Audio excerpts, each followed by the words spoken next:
পুলিশের পাশাপাশি র্যাব ক্যামেরার সামনে কথা বলতে রাজি হননি জিল্লুর রহমান।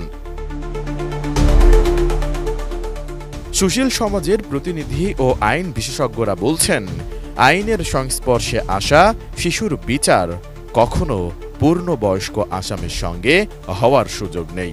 এর বিরুদ্ধে আদালতকে ব্যবস্থা নেওয়ার দাবি তাদের।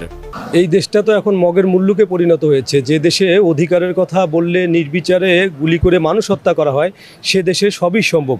বেগম রোকেয়া বিশ্ববিদ্যালয়ের কোঠা বিরোধী আন্দোলনে শিক্ষার্থী আবু সাইদ যে পুলিশের গুলিতে নিহত হয়েছে, এটা ভিডিও ফুটেজের মাধ্যমে দেশে বিদেশে সকলেই প্রত্যক্ষ করেছে।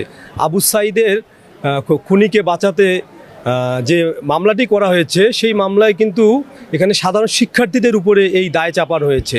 পাশাপাশি সেদিনের ঘটনাকে কেন্দ্র করে যে মামলা হয়েছে, সেই মামলায় তো মাহিম কারাগার থেকে ছাড়া পাবে বলেও জানায় পুলিশ। মাহিম যে বাচ্চাটা আমরা যখন থেকে গ্রেফতার করি, তাজহাট থানা যখন আক্রমণ হয়, ধারণা যদি বিজ্ঞ আদালত মনে করে তাহলে সেটা মুক্তি পাবে। আদালত সূত্রে জানা যায়, আগামী 4 আগস্ট মাহিমের জামিন শুনানি। তবে তারও আগে পরিবারের কাছে মাহিমকে ফেরত দিতে আদালতকে স্বপ্রণোদিত হয়ে ব্যবস্থা নেওয়ার দাবি নাগরিক সমাজের।